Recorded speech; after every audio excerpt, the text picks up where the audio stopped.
जी शिव जी के पुजारी थे। शिव जी भगवान उन पर उस संत पर, ब्राह्मण पर राजी थे, प्रसन्न थे।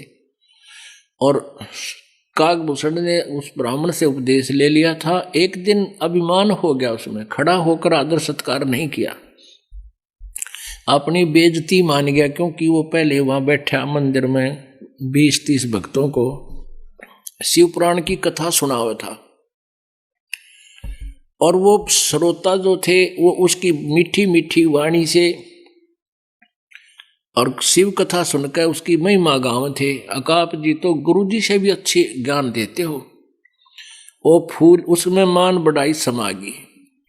और अभिमान इस जीव का सबसे बड़ा शत्रु होता है। उसने कहता है मैंने खड़ा होकर सत्कार गुरु का नहीं किया, अपनी बेइज्जती मान गया मैं, क्यों समर्थक बैठे थे। गुरु जी ने नहीं ध्यान दिया, यू के क्या किया या ना किया, वो तो अपने भगवान के ध्यान में पूजा करने लग गया। आकाशवाणी की भगवान शिव ने, कह रहे दुष्ट, तूने गुरु का आदर नहीं किया, तू मेरा क्या करेगा, 1 लाख वर्ष तक तुझे नरक में डाला जाएगा। तो पुण्यात्माओं, तो यहां वही बात आती है। कहते हैं खेल जो होते हैं ना, गेम बच्चे खेलते हैं, ये चाहे तो अपने तहसील सतर पर खेल रहे हैं, चाहे डिस्ट्रिक्ट लेवल पर, चाहे स्टेट लेवल पर, और चाहे नेशनल लेवल पर, चाहे इंटरनेशनल लेवल पर, उनके नियम एक जैसे होते हैं।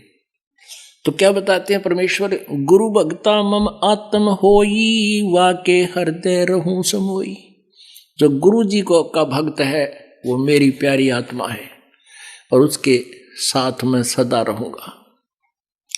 68 तीर्थ भरम भरम आवे, 100 फल गुरु के चरणों पावे। 10वां अंश गुरु को दीजिए, जीवन जन्म सफल कर लीजिए।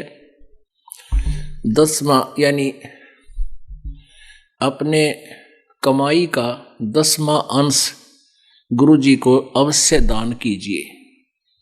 अपने आत्माओं, आप जिस बात से परिचित होगे तो आप दान कर पाओगे, ना तो नहीं करोगे। जैसे किसान 1 एकड़ गेहूं में 40 किलो डालता है, गेहूं बीजता है, यो दान समझो आप बीज रहे हो। और उसमें 60-70 मण, यानी 1 मण में 40 किलो, इतना गेहूं प्राप्त होता है। और तूड़ा रह गया, न्यारा भूस रह गया अलग से। तो आप जी कितना कमाई करते हो एक जीवन में, करोड़ों से भी ऊपर। आजकल तो अरबों की संख्या में एक मजदूर भी करोड़ों से भी ज्यादा, कई करोड़, 20-30 करोड़ रुपये कमा के मतलब कमाता है, साथ खर्च भी करता रहता है। खर्च कैसे होते हैं, बीमार हो गया, डॉक्टर के गया, 10,000 रुपये लग गए। फिर क्या हुआ, एक पशु मर गया। फिर क्या हो गया, कोई चोरी होगी। अब जो दान नहीं कर पा रहे हैं, कंजूसी करते हैं कि ना खर्चा ना चल रहा, थोड़े से दान कर दें और कल ना और नुकसान हो जाए। कहता जी मैंने डंडी मारूं था काफी दिन से, 2 वर्ष हो गए थे नाम लिए, नर पाठ का मैं उतना करूं, कोई न कोई खर्च आ जाए। और फिर ने सोचते सोचते एक भैंस मर गई, 50,000 की लाया था, 45,000 की। वो तेरा गजब हुई हो। और फिर वो भी जो हो गया वो भी सहन करना पड़ा। फिर लग गया मैं ज्ञान ध्यान तो सुन, फिर पता चला, फिर दान शुरू किया। तो परमात्मा कहते हैं अगर दान नहीं कर पाओगे तो काल की तो और खींचेगा मीटर। तो इस प्रकार सोच के हमने 10% दान, 10वां अंश गुरु जी को देना चाहिए। ये नियम आदेश है परमात्मा का। और आपकी मौज है, दास तो आपका मजदूर है, सेवक है, आपके लिए सारी व्यवस्था हो रही है कि तक पंखे लग रहे हैं, सेट बना है, मैट आ रहे हैं, रजाई है, खाना है, भोजन है, टॉयलेट्स बनवाई है, ये सारी आप ही के पुण्य से, आप ही के लिए है। हम तो यहाँ केवल एक मजदूरी कर रहे हैं। तो इस प्रकार आप जी को ये बताना दास का कर्तव्य बना है। नो ना सोचियो को लालच में बतावे दास, नहीं, मेरा कर्तव्य बनता है आपको ये प्रेरणा देने का। और आपने ये फार्मूले अपनाने हैं, अपनाने पड़ेंगे सफल होने के लिए। और परमात्मा कहते हैं चिड़ी चोंच भर ले गई नदी न घट्यो नीरे, दान दिए धन घटे नहीं नो कह रे साहिब कबीर। परमात्मा की वाणी है, दान देने तो धन नहीं घटेगा, गारंटी देता हूं।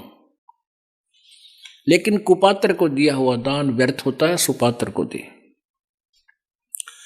10वां अंश गुरु को दीजिए, जीवन जन्म सफल कर लीजिए। गुरु बिन होम यज्ञ नहीं कीजिए, गुरु की आज्ञा माहे रहीजे। गुरु सुर तुरु सुरधेनु समाना, पावे चरण मुक्ति परवाना। गुरु जी कहते हैं सुरतरु और सुरधेनु समाना। आप एक कथा कहानियां सुना करते थे कि स्वर्ग में एक कल्प तरु है। स्वर्ग में एक कल्प तरु है, तरु माने वृक्ष। उसके नीचे बैठ के जो भी कल्पना करते हैं वही वस्तु उसको प्राप्त हो जाती है स्वर्ग में। पुण्यात्माओं, वो के है कल्प तरु। जैसे आप होटल में चले गए और होटल में आपसे पहले 10,000, 2,000, 4,000 रुपये जमा करा लेते हैं और बहरा आ गया नौकर, हाँ जी बोलो क्या भाई, रोटी ला, दाल ला, है कोई फलानी चीज ला, कोई कैंपा कोला ला दे, 1 मिनट में ला रखेगा। लेकिन वो तो आपकी जेब कट रही है, आपकी कमाई समाप्त हो रही है। और स्वर्ग में जो कल्पतरु से आप मांगने जाते हो, और यहां जो गुरु कल्पतरु है, ये जो देगा वो आपने लौटाना को नहीं, आपकी पूंजी बढ़ेगी घटे नहीं। एक वहां कामधेनु बोलते हैं, उस कामधेनु माने गाय, काम माने मनोकामना पूर्ण करने वाली। कहते कामधेनु से जो भी खाद्य पदार्थ आप अर्ज करोगे वो तुरंत आपको उपलब्ध करा देगी। खीर, पकवान, कचौड़ी, पटौड़ी, हलवे, कोई भी फ्रूट वो आपको देगी। तो वह भी एक बैल समझ लो होटल की, आप ही की पूंजी घटेगी और वो आपको प्रदान कराएंगे। और यहां क्या बताते हैं, गुरु सुरतरु सुरधेनु समाना। सुरतरु माने देवताओं का पेड़, सुरधेनु देवताओं की गाय, व कामधेनु गाय। और पावे चरण मुक्ति परवाना, चरणन में, उसके चरणन में मुक्ति मिलेगी। और वो काम भी गुरुजी के सामने आप आते हो, आप प्रथम बार आते हो, महा दुखी होते हैं। कुछ पुण्यात्मा भी हैं जो आत्म कल्याण के लिए भी आती हैं, वो 10% है, बाकी ज्यादा काल के दुखी किए हुए प्राणी ही यहाँ आ रहे हैं। आना चाहिए, वो दुख भी वरदान सिद्ध होगा आपके लिए। और आप जी आकर इस दास के सामने अर्ज करते हो, मन में सोचकर भी खड़े होते हो, तो वो इस दास के माध्यम से परमेश्वर कबीर जी के दरबार में जाती है। दास तो एक बैल है, बैल घंटी, और वहां से खुड़कती है वो परमात्मा। फिर आपकी वो मनोकामना मिनटों पूर्ण।